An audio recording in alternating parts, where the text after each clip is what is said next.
সুপ্রিয় দর্শক বন্ধুরা, আসসালামু আলাইকুম। সবাই কেমন আছেন? আশা করি যে যেখান থেকে দেখছেন অনেক অনেক ভালো আছেন। দর্শক বন্ধুরা, ফাইনালি অফিসিয়ালি ভাবে লঞ্চ হয়ে গিয়েছে টেকনো পোভা neo2 এই স্মার্টফোনটি। এর পাশাপাশি আরো দুটি স্মার্টফোন লঞ্চ হয়ে গিয়েছে, টেকনো পোভা 4 এবং টেকনো পোভা 4 প্রো।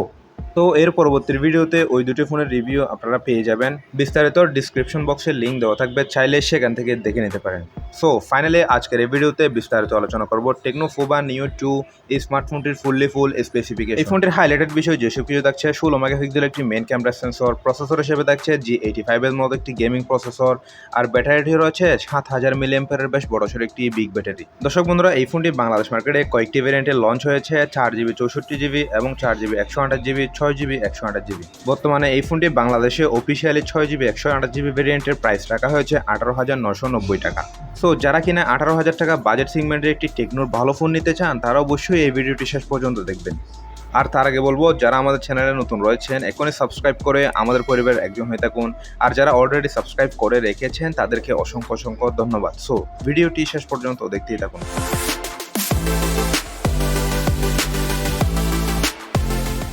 প্রথমে যদি স্মার্টফোনটির লুক আর বিল্ড কোয়ালিটি নিয়ে যদি কথা বলি, এই ফোনটি দেখতে যথেষ্ট গুড লুকিং এর একটি ডিজাইন।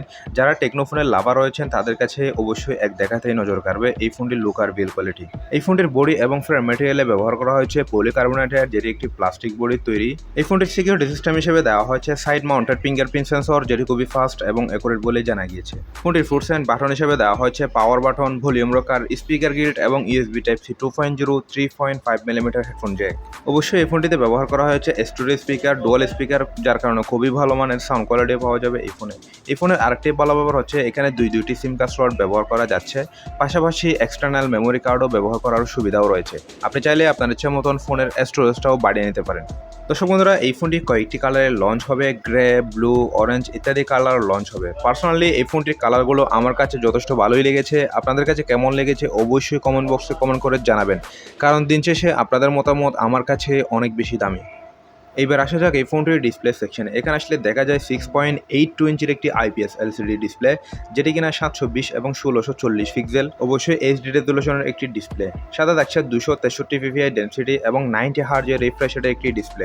দর্শক বন্ধুরা, এই ফোনটির ডিসপ্লে কোয়ালিটি কেমন হবে? আমি বলবো এখানে একটি ফুল HD plus রেজলিউশনের IPS LCD পাঞ্চল cutting এর ডিসপ্লে হওয়াতে আর 90 Hz রিফ্রেশ রেট হওয়াতে অনায়াসে টাচ ট্রান্সপোজটাও ভালোভাবে পেয়ে যাবেন।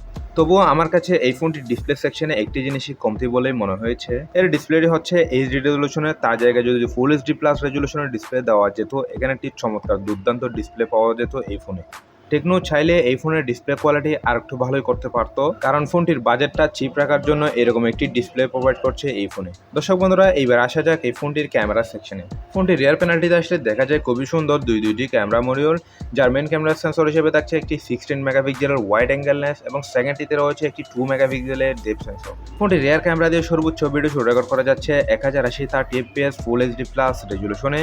ফোনটির সেলফি ক্যামেরা হিসেবে দেওয়া হয়েছে একটি 8 মেগাপিক্সেলের ওয়াইড অ্যাঙ্গেল লেন্স। সেলফি ক্যামেরাতেও সর্বোচ্চ ভিডিও শুট রেকর্ড করা যাচ্ছে ফুল HD প্লাস রেজলিউশনে। আর এই ফোনের ক্যামেরার স্পেশাল ফিচার হিসেবে যেসব কিছু থাকছে: ISO controller, high dynamic ranging mode, HDR, digital zoom, panorama ইত্যাদি ফিচার দেওয়া রয়েছে এর ক্যামেরা সেকশনে। তো দর্শক বন্ধুরা, এই ফোনটির ক্যামেরা পারফরমেন্স কেমন হবে? দর্শক বন্ধুরা, আপনারা অনেকেই জানেন টেকনোর ফটো এবং ভিডিও কোয়ালিটি কেমন হয়ে থাকে। তো দর্শক বন্ধুরা, এই ফোনটির ফটো এবং ভিডিও কোয়ালিটি অবশ্যই আমি খারাপ বলবো না, এখানে যথেষ্ট ভালোভাবে অপটিমাইজ করা যাচ্ছিল এই ফোনটির ফটো এবং ভিডিও কোয়ালিটি। আর বাজেট বিবেচনা হিসাব করলে এই ফোনটির ক্যামেরা সেকশনটি ইজিলি মেনে নেওয়া যায়। এই ফোনটির অপারেটিং সিস্টেম হিসেবে থাকছে Android 12 ভার্সন, আর UI হিসেবে থাকছে HIOS 8.6। দর্শক বন্ধুরা, আগেই বলা হয়েছে এই ফোনটি কয়েকটি ভেরিয়েন্টে লঞ্চ হবে, 4GB 64GB এবং 4GB 128GB, 6GB 128GB। আর এর স্টোরেজ টাইপ হিসেবে থাকছে eMM 5.1, যার কারণে এই ফোনটির রিড আর রাইড স্পিড যথেষ্ট ভালোই পাওয়া যাবে। এবার আসা যাক এই ফোনটির প্রসেসরের সেকশনে। এখানে আসলে দেখা যায় মিডিয়াটেক হেলিও G85, যেটি 12 ন্যানোমিটার পিক্সেলে বিল্ড করা একটি octa-core CPU, আর GPU হিসেবে থাকছে মালি G52 MC2। তো দর্শক বন্ধুরা, এই ফোনটির গেমিং পারফরমেন্স কেমন হবে? এখানে PUBG, Free Fire, Asphalt 9, Call of Duty এই ধরনের গেমগুলো অনায়াসে খেলতে পারবেন, কোনো ধরনের ল্যাগস বা ফ্যান্ডম লক্ষ্য করবে না, এদিক দিয়ে কোনো সন্দেহ নেই। তো দর্শক বন্ধুরা, এখানে একটি মিডিয়াটেকের মিড বাজেটের মধ্যে ভালো একটি চিপসেট অফার করছে এই ফোনে। আর যারা multitasking, video editing, photo editing এ ধরনের কাজ করে থাকেন তারা অনায়াসে করতে পারবেন, এদিক দিয়ে কোনো প্রবলেম ফেস করতে হবে না। তো তো দর্শক বন্ধুরা, এইবার আসা যাক এই ফোনটির ব্যাটারি সেকশনে। এখানে আসলে দেখা যায় 7000 মিলিঅ্যাম্পিয়ারের বেশ বড়সড় একটি ব্যাটারি, সাথে রয়েছে একটি 18 ওয়াটের ফাস্ট চার্জার। এই ফোনটি একবার ফুল চার্জ করতে সময় লাগবে 3 ঘন্টারও কাছাকাছি। তো দর্শক বন্ধুরা, এই ফোনটির ব্যাটারি ব্যাকআপ কেমন হবে? আপনি যদি হেভি ইউজার হয়ে থাকেন তাহলেও 2 থেকে আড়াই দিন পর্যন্ত এই ফোনটির ব্যাটারি ব্যাকআপ পেয়ে যাবেন। তো দর্শক বন্ধুরা, এই ফোনটি অলরেডি বাংলাদেশ মার্কেটে অফিসিয়ালিভাবে অ্যাভেলেবেল পাওয়া যাবে।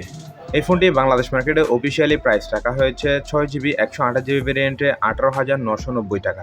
তো দর্শক বন্ধুরা, এই ছিল 18,990 টাকার মধ্যে টেকনো পোভা neo2 এই স্মার্টফোনটি। সো 18,000 টাকা বাজেট সেগমেন্টে এই ফোনের ভালো দিকগুলো নিয়ে যদি সংক্ষেপে আরেকবার বলি, প্রথমত আমি বলবো এই ফোনটি যথেষ্ট গুড লুকিং এর একটি ডিজাইন। দ্বিতীয়ত আমি বলবো এখানে একটি মোটামুটি মানের ভালো প্রসেসরও দেওয়া হয়েছে, যারা গেমার রয়েছেন তারা অনায়াসে খেলতে পারবেন, কোনো ধরনের ল্যাগস বা ফ্যান্ডম লক্ষ্য করবেন না। আর তৃতীয়ত হলো 7000 mAh এর একটি বিগ ব্যাটারি। 2 থেকে আড়াই দিন পর্যন্ত এই ফোনটির ব্যাটারি ব্যাকআপ পাওয়া যাবে, এদিক দিয়ে কোনো সন্দেহ নেই। আর সর্বশেষ আমি বলবো এই ফোনটির ক্যামেরা কোয়ালিটি ওভারঅল রয়েছে, তবে পার্সোনালি আমার কাছে এই ফোনটির ডিসপ্লে রেজলিউশনটি একটু কমতি বলেই মনে হয়েছে। এখানে থাকছে এইচডি রেজলিউশনের ডিসপ্লে, তার জায়গায় এখানে যদি ফুল এইচডি প্লাস রেজলিউশনের ডিসপ্লে হতো তাহলে দুর্দান্ত একটি স্মার্টফোন হতো। তো দর্শক বন্ধুরা, ওভারঅল এই ফোনটি আপনি এরকম প্রাইস পয়েন্টে অবশ্যই চুজ করতে পারেন যদি ডিসপ্লে সেকশনটি ছাড় দিতে পারেন। আই হোপ এই স্মার্টফোনটি সম্পর্কে আমি আপনাদেরকে বিস্তারিত এক্সপ্লেন করতে পেরেছি। এরপরও যদি কোনো কিছু জানার থাকে অবশ্যই কমেন্ট বক্সে কমেন্ট করে জানাবেন। সো ভিডিওটি যদি সত্যি ভালো লাগে থাকে তাহলে অবশ্যই একটি লাইক করবেন, আর যারা আমাদের চ্যানেলে নতুন রয়েছেন এখনই সাবস্ক্রাইব করে আমাদের পরিবারের একজন হয়ে থাকবেন। তো আপনার একটি সাবস্ক্রাইব আমাকে করতে পারেন নিত্য নতুন আপকামিং স্মার্টফোনের ভিডিও বানাতে সহায়তা করে। সো দেখা হবে নতুন একটি ভিডিওতে। সবাই ভালো থাকবেন, সুস্থ থাকবেন। আল্লাহ হাফেজ।